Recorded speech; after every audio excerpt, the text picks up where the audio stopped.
All right. It's 7:01, so I'll go ahead and get things started by welcoming you all tonight and introducing myself. My name is Natalie Fritz, and I am the Archivist and Outreach Director for the Clark County Historical Society. And you're at one of our virtual Zoom programs, which is something that I've been doing since May of 2020, so 4 years now. Been doing these virtual programs, which allows us to share stuff from the collections and from the archives and let people share their own stories and information, because I always tell people I'm not a time traveler. Most of these memories I do not have, and I'm not even from here. So all the things that I learn are from the things that we have in our collections to be able to share with you. And one of our staff members had suggested this as, you should do something on Mayflower. And I was like, oh, well, the floral industry, we have a ton of stuff that we could do. And as I started diving into it, I realized we have a ton of stuff. There's really way too much. And I wasn't able to dig into the exact details of all of the businesses and greenhouses and florists and everything that existed that we would be able to share even in one evening. But a lot of the information is there if people wanted to dive into things more and find a little bit more information. So I'll start with, as with all of our programs, this is being recorded. You can unmute if you want to ask a question, or you can put something in the chat. We like people to participate if they have anything that they would like to add to stuff that we have here. And these will be, the recordings will be available on our Facebook page and on our YouTube channel afterwards for people to be able to find. So all of this information will be recorded and saved.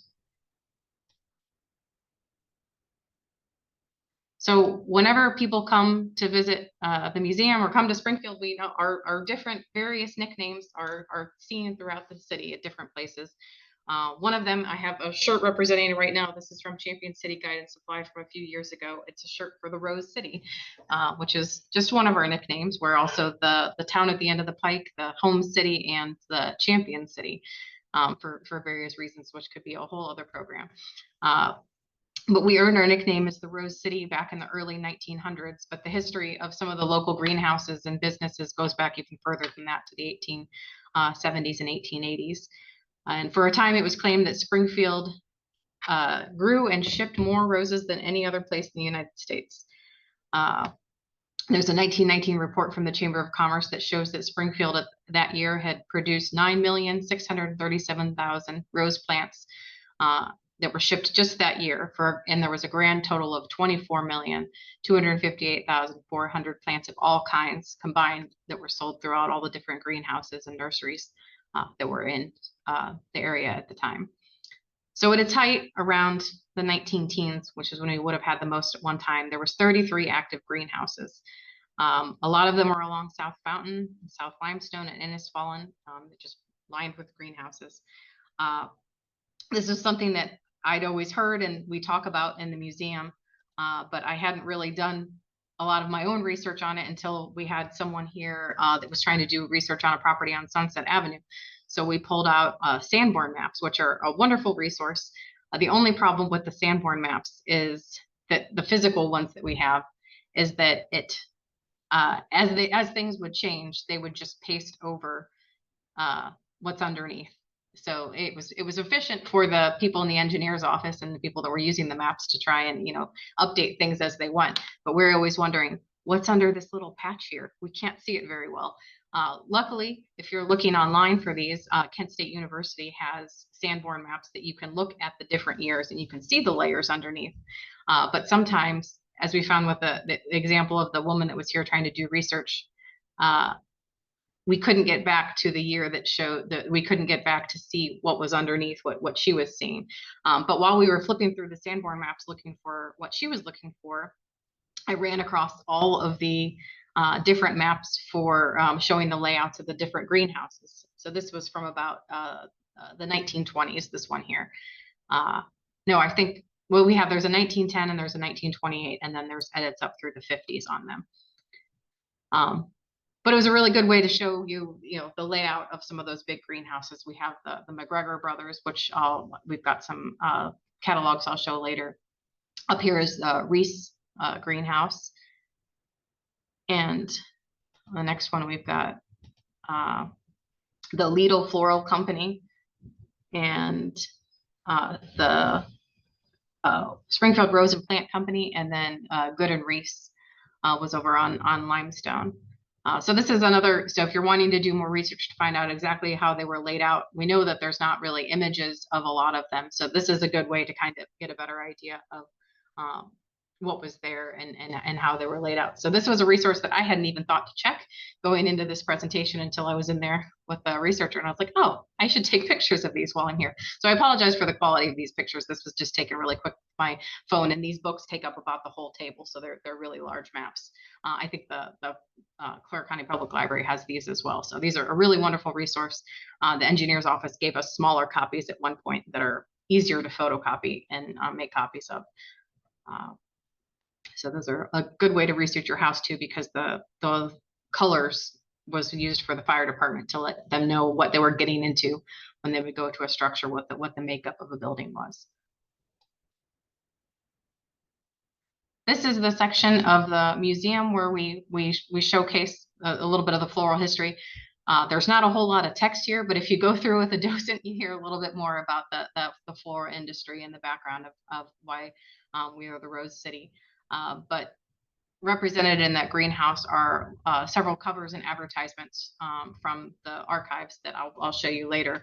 But some of the most beautiful ones that we have are represented in there. And this is just a selection of some of the postcards in our postcard collection on the archives that greetings from Springfield with beautiful roses. So I really like these cards, especially this one that's got covered in glitter. So if you come to Springfield now, we may not have all of the greenhouses. Well, I'll talk more about, there's still plenty of florists and nurseries and greenery, but we're not the same as we were at the turn of the century. But there's some things that point to that history that people can take pictures with and enjoy. The Rose City mural is located alongside the Bushnell Building on East Main Street. It was completed in 2019, and artist is Mariah Kaminsky. And she's someone that Project Jericho works with a lot. So she worked with Project Jericho organization with students who helped to paint this. So I don't know if anyone was around when this was being worked on, but you could see, they had, as they were painting it, they had it all laid out. Big team of people from the community to help fill it in, and it's not representative of one particular company, but of those floral catalogs from the turn of the century. The statue here was installed in 2020. It's by Cincinnati artist named James Perkins, and it's called Heirloom. And it stands outside right before you come in as you come into the city over by Snyder Park, where the Madonna of the Trail statue used to stand until they moved her in 2011 to downtown by the National Road Commons Park. But both of them are a nod to our name as the Rose City. So as I was going through all of the different materials we have in the archives, we have several boxes of just general information on different nurseries and florists and people that were here. It's that one. We have one that's just organized alphabetically. So I decided I would just go alphabetical for some of this stuff to be able to share some of the things from the archives. We have a couple of boxes just on specific nurseries that existed, and a couple recent donations that came in about others. But this is one of the female florists, the Miss Ella V. Baines, the woman florist of Springfield. These are from, this one over here is from 1909. We've got one from 1914. I love the back of the 1914 one. It's got some beautiful dahlias on it. And I'd like to make a copy of this one to frame at my house for my cat Dahlia, because we named her after the flower. And this is a very pretty cover. One of my favorites that I ran across, but she published, her and Jessie Good published articles at the turn of the century about the floral industry. The Berry Hill Nursery Company was around for a long time. They were founded in 1915, and they were located on Route 4 outside New Moorfield. As far as I can tell, it doesn't exist anymore, but I'm not entirely sure. I know that they sold in 2019 from what I found, but I wasn't sure if it might still be active. You can see the layout on Google Maps. This is the layout here. So I think another company might own it, but it's not Berry Hill anymore. And I know that a lot of the materials from the company were donated when it was sold a few years ago. And that's one of the collections that we have an entire box on the company. There's a lot of advertising materials and different things. So this one didn't have any particularly pretty catalogs. Everything was very plain covers. And just general sales information there. They were more wholesale. And I don't know if anyone remembers B. Suzanne's. It was located on East High Street, closed about 12 years ago. But originally it was purchased from Eddie's Flowers, which was on East McCrate, and stayed on East McCrate until 1996, and then moved to High Street. So this was an article showing her right before she retired. So she'd been with business for 41 years when she retired in 2012. Does anyone have I'm sure a lot of people have the Newsweek issue. This is in 1983, Newsweek did a special issue focusing on the American Dream City and highlighting families, and they chose Springfield as the quintessential American city, and highlighted several families, including the Capellis, who were a longtime nursery in town. It was started by Matteo Capelli around 1918. But he had originally worked for Good and Reese, which was another company, greenhouse that was here. And the story goes that he would take a gladiola bulb home in his pocket and plant it in his yard. And then after a few years, he'd dig up that original bulb, take a bulblet back to the greenhouse and replant it. So he was just borrowing it to get things started. And he sold fresh cut gladiolas door to door and built his own greenhouse in 1919 after he'd started the business. They were originally off Sunset, which is how the woman that was doing research on Sunset, she lived by Capelli's. So that's when I was like, oh yeah, I need to talk about Capelli's. So we pulled out the magazine to look at that, and they're now still around, located on Leffel Lane. So well over 100 years old now. I thought I would talk a little bit about the different community gardens that there are in town. There's the Jefferson Street Oasis, and the Springfield Promise neighborhood always has gardens in the summer. I know that we're going to be working with some Higgins Center Wittenberg interns, and the Springfield Promise neighborhood always has Wittenberg interns that work specifically with the gardens to help get out into the community, spread the word, get people involved with helping planting and using those gardens. So those are a couple of them. There's also SOUP, it's called, Springfield, Ohio Urban Plant Folk. They've been around for a while, but I don't know if they've always used that acronym. But they help to get garden, ready to go garden with plants, seeded stuff to people to plant at their own homes. So like you can order, like, I want to have tomatoes, I want to have peppers, and they give you a bag with everything that you need in there, and you just have to plant it yourself. So they help get that started, and they also have their own gardens, but their whole mission is to help to get people gardening in their own homes and at their own places as well. So I know that I think they have their community pickup day where you can get your plants is June 8th. I was just at a meeting that they happened to be at where they were explaining about how they do that. Some other ones that we have represented in the archives and that we know a little bit about because we worked with Warren and Donna Downing, was Downing's Garden Center, which was located for a long time at Park Shopping Center. The only thing we have in the archives from them is the gardening calendar here that it has tips for gardening in it. But their daughter, Kathy, is a volunteer with us now, works at the front desk. And they still have the place on, I think, is it part of Ace Hardware? I'm not sure. The one on Durr Road over by the Hallmark and everything on that side across from the Kroger.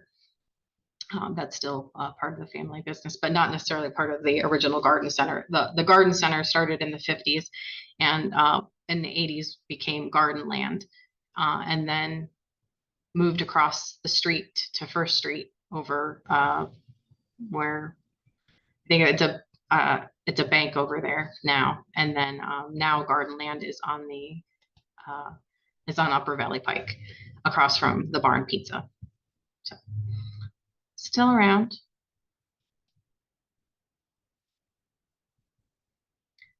This is the Fairview Floral Company. The only thing we have from that is this one catalog. I'm not sure exactly how long they were around, but we know that the Mellon Company took over them in the 19 teens, and they took over their mailing list and printing their catalog. So in the archives, we actually have a catalog with the same content, cover and back, but one says Fairview Floral and one says Mellon Company. So basically they were putting out the same catalogs for at least a time. So I'm not sure exactly how long Fairview was around. I need to do a little more research on that. But they started out in Beatty. And this is a very pretty one. Another one that was more recently moved to the location, if you guys remember the Frost Stop drive-in on the way out to the fairgrounds on whatever street that is there.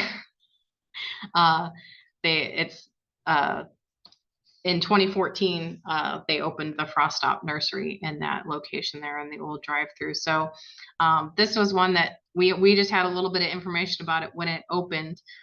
So I went through the papers to figure out, because this was about 10 years that it opened up in that location. And I ended up going to another great resource for tracing local history, Google Maps, and put in the location to see how long they existed in that spot. And the great thing about Google Maps is that if you click on any address, and then there's a pop-up that comes up by the address, and it says see more. I think it says see more dates. I can't tell what that says there. You can click on that, and then it pops up this view here where it shows different years that you can click on.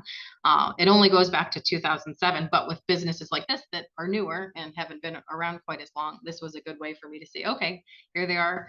A year after they opened, and we saw that they were there till about 2019, 2020, and then the other pictures now, it's no longer in use. But there was another floral business that took it over for a short time, but maybe there'll be something there again someday. We have a lot of stuff in the archives about garden clubs. I didn't really go too much into that to get more detail on them, but there's an entire shelf of our clubs section of the archives that's just about garden clubs from all throughout the county. But we had scanned some of the photos from some of their displays out at the fair that they would do during Fair Week. So these are some of the displays, working on displays, and some of the things that they had out at the Mercantile Building, and then, or whatever, Arts and Crafts Building, the other side. And then they had pictures of them working with various school groups to show them how to plant stuff and do gardens at their schools. So if anyone wants to do any more research on garden clubs, we've got a lot of that. This is the Good and Reese company. It formed in 1887. And in some things that you read, Charles Reese is credited with starting the plant shipping business about 1877, but he's not the one who originated the idea. It was Festus C. Campbell, a black man from Pittsfield, Massachusetts. He's actually the one that figured out that if you could ship the bulbs wrapped in moss, and that would protect them. His former manager was Charles Reese. I think actually it's Reeser, not Reese. So Charles Reeser, who eventually settled in Springfield and took that idea with him and used it. That the innovation that really is what made Springfield what it was as the Rose City, because they were able to ship things. Jessie Good, another female florist, she wrote about Campbell's contributions in an article about the floral industry in 1908. But at that time, she thought that he had died many years before. Tom Stafford wrote an article about this several years ago and had discovered that he was in fact still alive and lived till about 1910. in Washington, actually. I did a little bit more research now that we have access to newspapers.com, my other favorite resource for history research, and found that there was a lot of mention of him in Pittsfield, Massachusetts. There was a lot of mention of him in Olympia, Washington, talking about his different. He had greenhouses. They talk about the wonderful tomatoes that he was growing, and strawberries and things like that.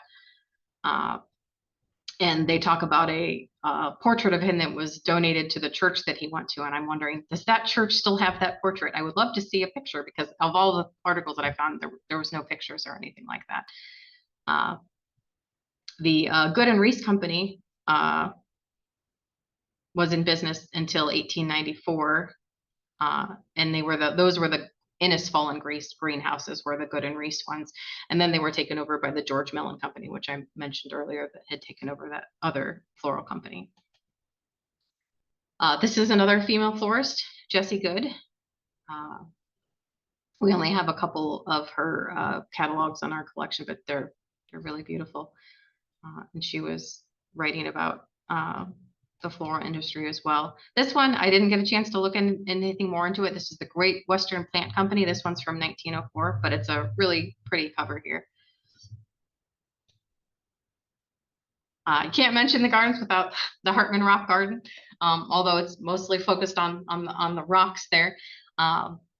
This is one of our greatest roadside treasures that we have here, that a lot of people come to visit. It was created by Harry Ben Hartman after he was laid off his job as a molder in 1932 during the Great Depression. So he found a way to bide his time building this at the corner of Russell and McCain, out off of Yellow Springs. So for 12 years, from 32 to 44, he used 250,000 stones to create 50 structures and handmade figurines that the tchotchkes that they now are. That used to be a once a year that you could see the tchotchke figurines, but they're working on making molds from those and having those more readily available and viewed by people. But all of the structures and the figurines showcased history, religion, pop culture.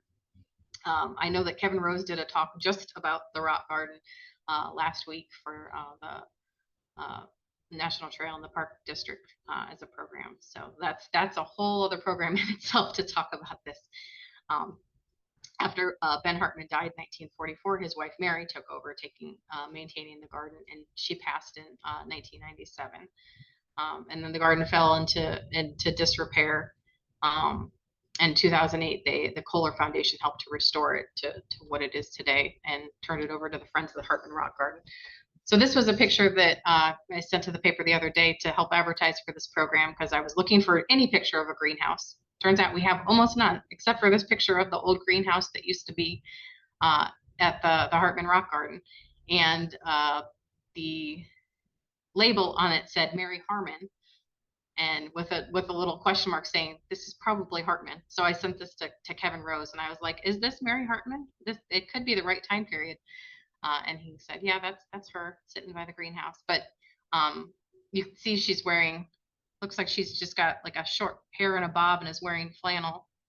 And all of the pictures that I had ever seen of her throughout the paper, she had kept her hair up in a bun, and so I couldn't tell from that angle if that was her or not. But he said that was her at the garden. And then there were several articles about these are from the 70s about her caring for the garden.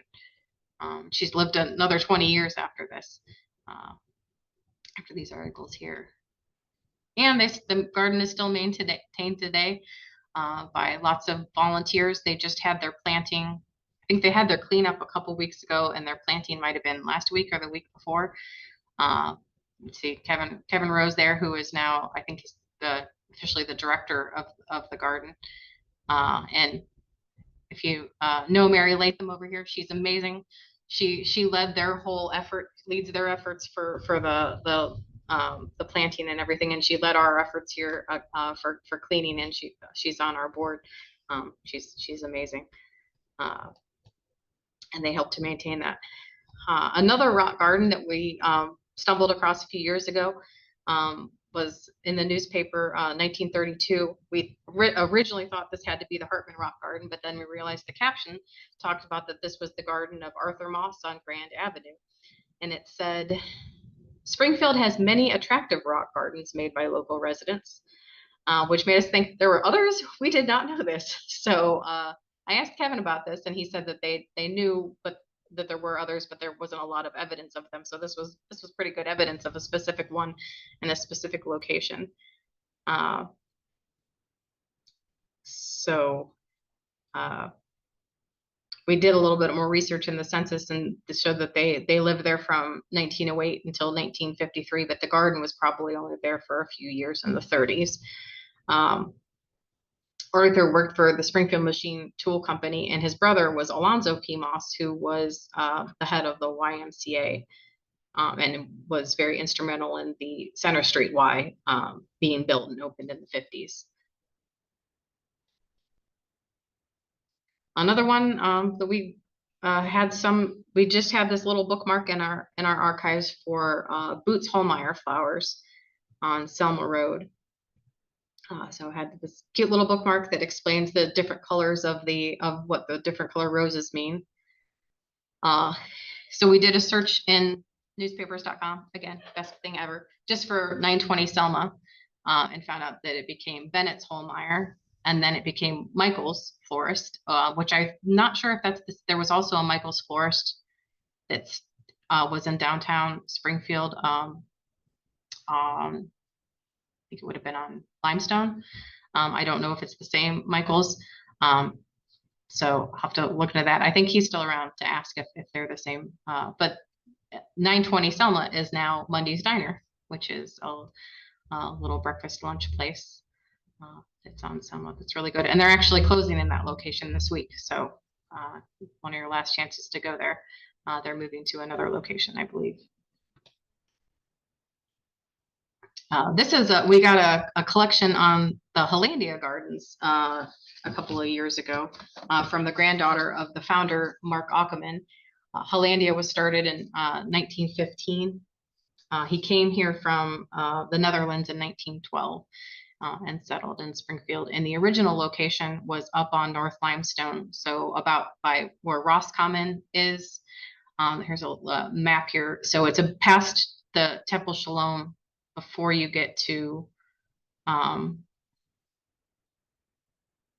Villa.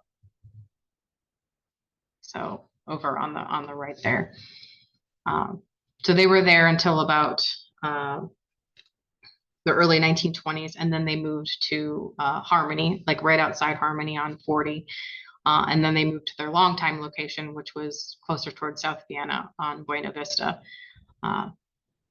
It sold in 1980 and was just around for a few years after that. And then it reformed as a nonprofit around the early 2000s with Fred Ackerman and Paulette Thomas, who was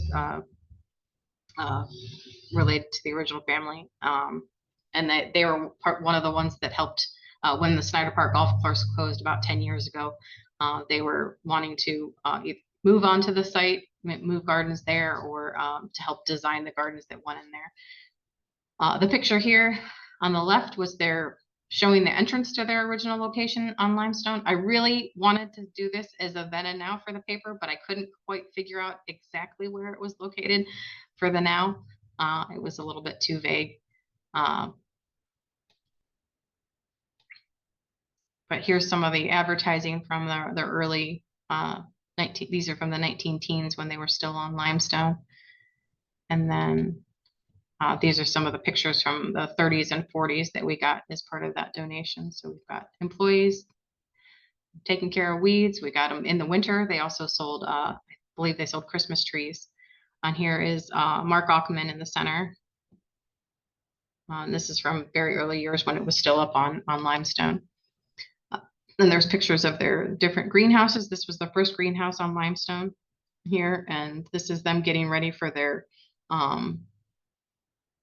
tulip festival.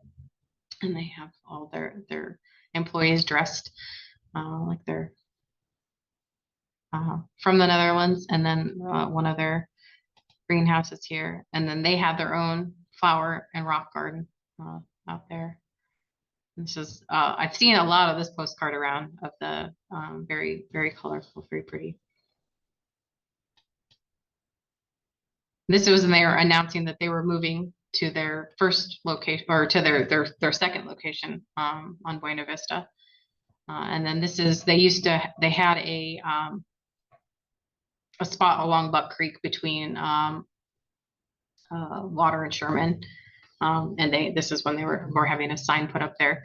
So this is where I'm not sure about the end of the story. I know that they helped design the Kiwanis Children's Garden. But I'm not sure if they're still actively around as an organization. I think the last mention I could find of them still actively involved was a couple of years ago. So I'm not sure if there's anybody around that's still involved with that, or if there's crossover with any of the other organizations. This is another female gardener or florist nurseryman, Babe Howell, Carrie Howell Wilson. This is an article from her about her in 1909. She passed away very young in her, I think in her maybe early 40s. This was a picture from her obituary later. And then this is a master gardener, Barb Hall, portraying her during one of their programs in 2005, and talking a bit about the female gardeners or female florists in a nurseryman at the turn of the century. This is the Kiwanis Children's Garden, which is, so if you're not familiar with the gardens over in Snyder Park where the golf course is, they're beautiful. You should check them out. There's several different gardens. There's the Pioneer Garden. I don't know what the one after that is called. This is the Children's Garden that is a Kiwanis garden, and it was designed by the Hollandia group. Couldn't mention Kiwanis without thanking them for keeping our flowers and everything always looking good at the Heritage Center.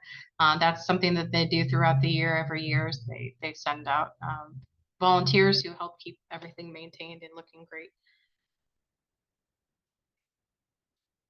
This is Lidl's, which showed up on that map there. There's an article from 1915 talking about the history of the Springfield floral industry, written by George Lidl, and he had his picture in there. So I'm not sure the beginning and end of that story, but that's one we could look into more. Out on East High Street, there's now it's the Greek Orthodox Church across from Catholic Central. It was originally the mansion of John S. Kroll, who was one of the printers who started in with P.B. Mast with Mast, Kroll, and Kirkpatrick, which was the forerunner to Kroll Collier.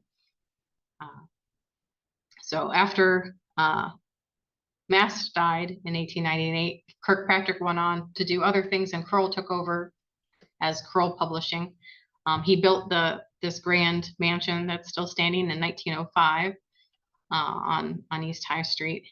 And then he died in 1921, and it was sold to Paul C. Martin, a local attorney, and his wife, Bessie Black Martin. And they put in these beautifully landscaped gardens that were done by Miss Mealy of Cleveland from a landscape firm. And we know that at least a couple of times it was advertised in the paper that they opened up the gardens to the public, that people could go through and tour them. I'm not sure how long those lasted there. But probably by the time they sold the home to the church, they weren't there anymore. It was sold in 1941. Alphabetically, we're up to M, the Master Gardeners. So I wanted to share they have a lot of different programming going on right now. They maintain the majority of the gardens in the Snyder Park area, the ones by the clubhouse, the gazebo area, the Pioneer Garden is the one up here. The one with the little Hobbit house, I call that one. I'm not sure what I can't remember what that garden is called. But you know, if you haven't checked them out, they'll all be in bloom soon, and it's a really beautiful area to walk and go through. And they have lots of programming throughout the summer. I think is it Mondays? They've got stuff at the pavilion there. That's free, different shows and different programs and things like that. But this is the flyer that they had going around for that. This is the George Mellon Company that took over the Good and Reese greenhouses on Innisfallen, and you can see this is that same cover that was back on the Fairview one, or Fairfield, whichever one that was. They just repackaged. They just changed the name on that one. This is one, we don't have a color catalog of that in our collection, but it came up on our one of our newsletters that the Historical Society put out in the 70s, that they had a copy of the catalog was on the cover of the newsletter. Black and white. They probably had the color catalog, and we probably have the color catalog somewhere in our collection. But when I went to the Macbeth folder, the only thing that was in there was this black and white one. But he's one of the first nurserymen in the area. He's first listed in the city directories in 1876. This is the McGregors, connected with McGregor Metalworking. And this was started about 1875, so another very early one. And it was mostly family run all the way through. This is the picture that sits across from Donna's desk here at the Heritage Center of the greenhouses that was donated to us by the McGregor a few years ago. It was Frank and Dame McGregor were the founders there, and that was in those maps there. I think it was on Belmont was where that was located. This is a local floral company that's still around, Net's Floral. They're on Pine Street still. It was founded by George Netz, and I knew the Netz name well because we have this amazing collection of diaries from George W. Netz here, who kept a diary from 1868 until he died in 1933 every day. And the family that donated it transcribed everything. And I used to share tidbits from his diary, his daily diary, because he was involved in just about everything in town, including the building of this building, the City Hall and Marketplace. And he was involved in lots of different organizations and clubs, was the head of the hospital for a while. So his diaries themselves are really, really interesting. And then he's connected to this longtime floral company family.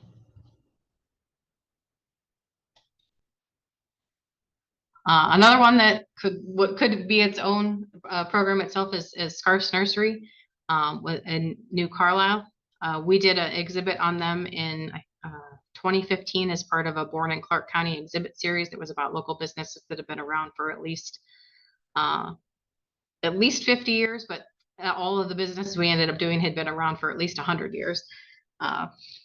So they were started in 1886 with W.N. Scarf. This is an example of us not actually having any of the collection.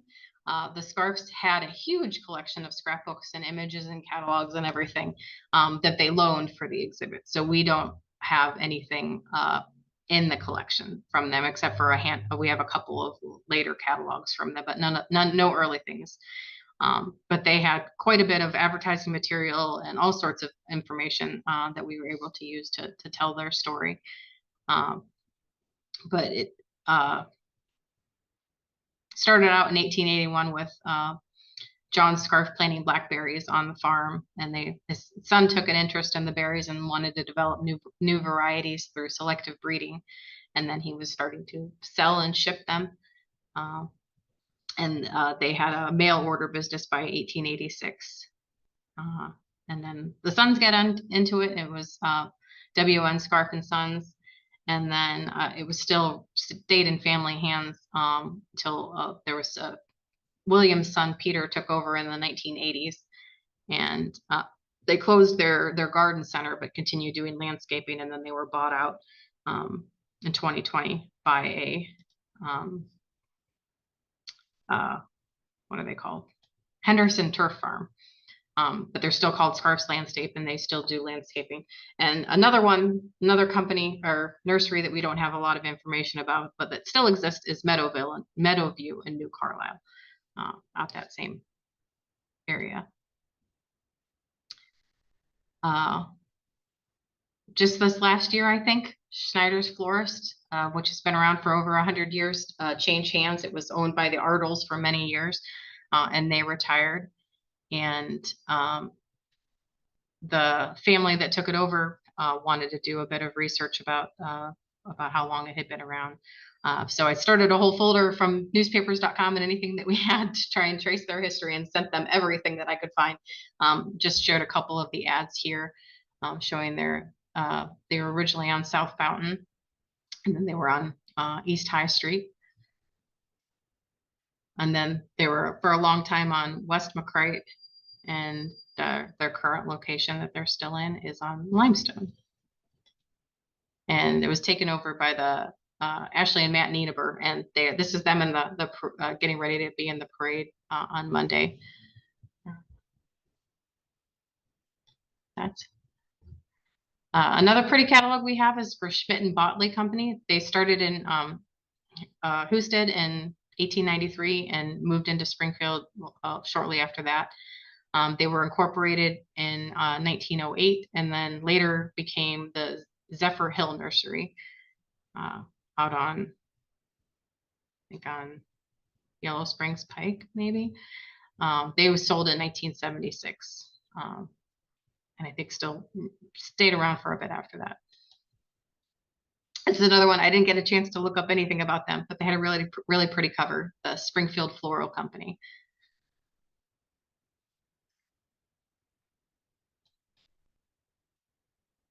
This was another long-time one, the Eulery greenhouses. They were at Maiden Lane and Isabel out on the West End.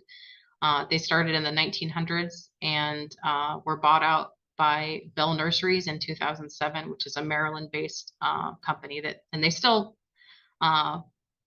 around today. Now they're located on Old Clifton Road off of Selma. But they sell, if you go to their website, they sell exclusively for Home Depot. So I think that's what they're more wholesale.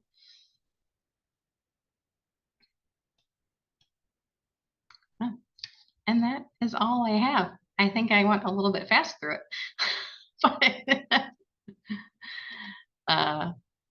But yeah, we have, there's a lot more that can be found, a lot more information to find.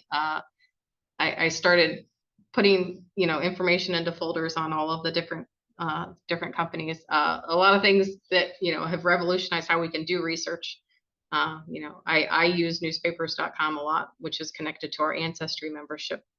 But you can look through microfilm, which looking through microfilm would have taken a lot longer, but now I can, put in the company name and at least get a general idea of how long they existed. So it's really interesting to see. And there are several articles throughout the years that kind of give a good general overview of here's the companies that exist or have existed and when they were started and things like that.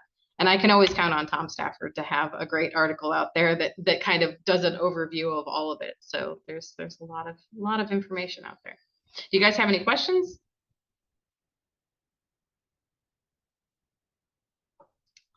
There's a lot of beautiful floral places still around today where you can go buy plants. I know that there's a lot where you can, they have not only that there's a couple places where you can do fresh cut flowers and arranging and things like that. I know that one of the food trucks, I can't remember which one right now, it announced a few weeks ago that they're going to do, they bought I think Pendleton's, one of those corn crib. No, I can't remember.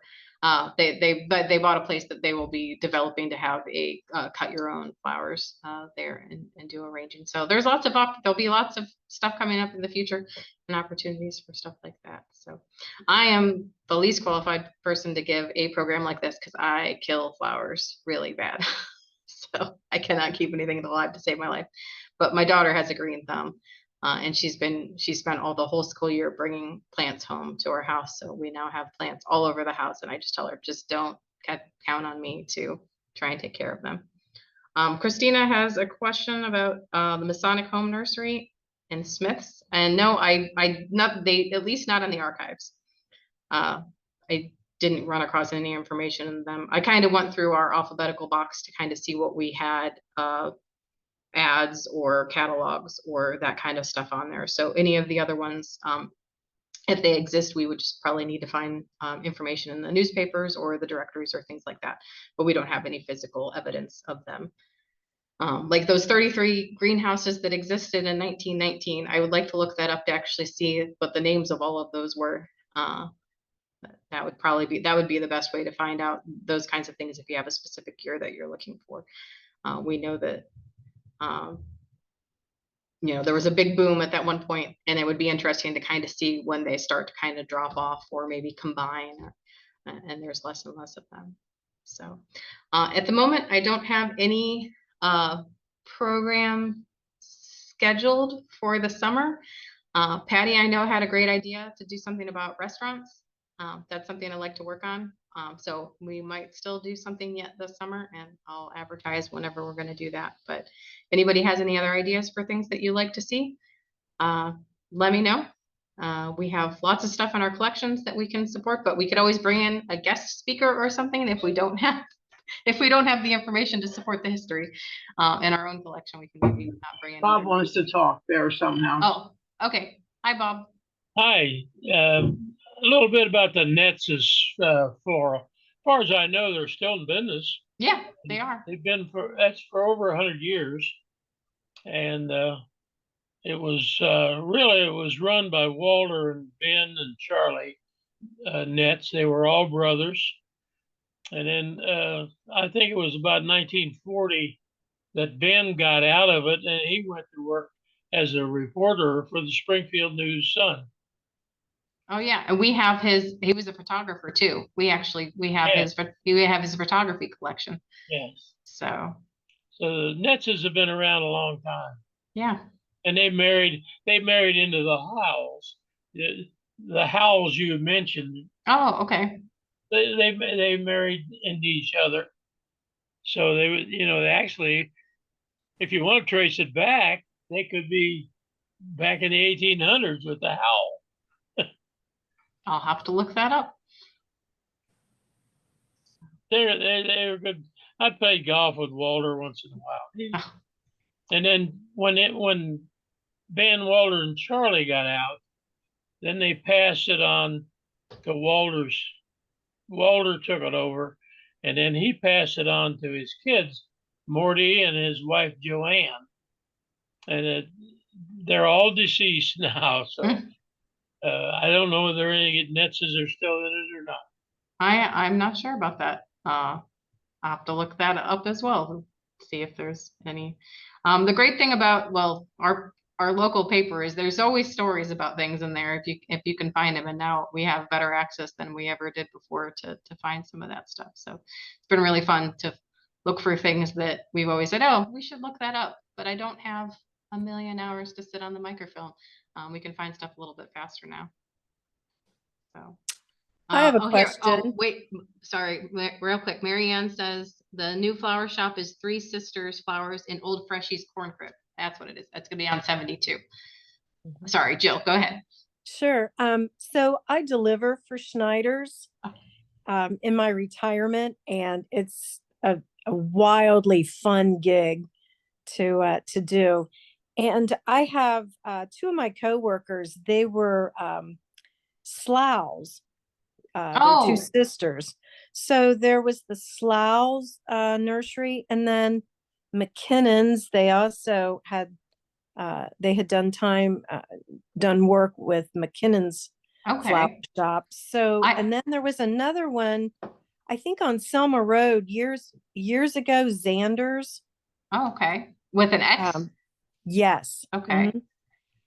The- And the- I was just, I was just thinking when you started to roll alphabetically, I was hoping that there would be some information on, because on some of those organizations, because at one time, Springfield, back in probably the 70s, 80s and such, there were just an array of flower shops Hmm.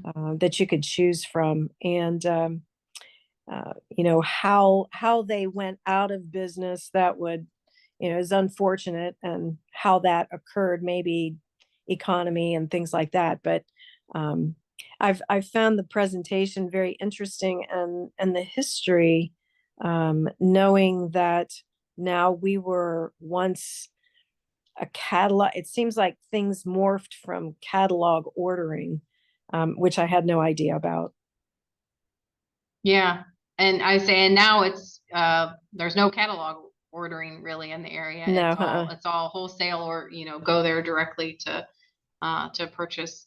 And we've got a lot of the big box stores that have the Mhm. flowers as well. But For sure. we still have a lot of, nurseries in town that are not part of the big box stores that have stuff available. For sure, for sure. Yeah, thank you. And So. I also wanted to say, I was a former employee of the Springfield YMCA. So when you're looking history and the like, for other presentations, that would be kind of That is interesting. it. That is a good Yeah. one too. We have Yeah. a very large YMCA collection, so Yes. that Yeah. would be a good one. I'll have to Yeah. write that down. Thank you. Yeah. My pleasure. All right. Well, thank you guys for coming. We'll keep you posted on the next one. So we don't have anything scheduled right now for the summer. Just enjoy the summer. We might be doing something in August, and we've got our kids festival coming up at the beginning of August. But if we do any more virtual programs this summer, I'll let you know. Thanks for coming tonight.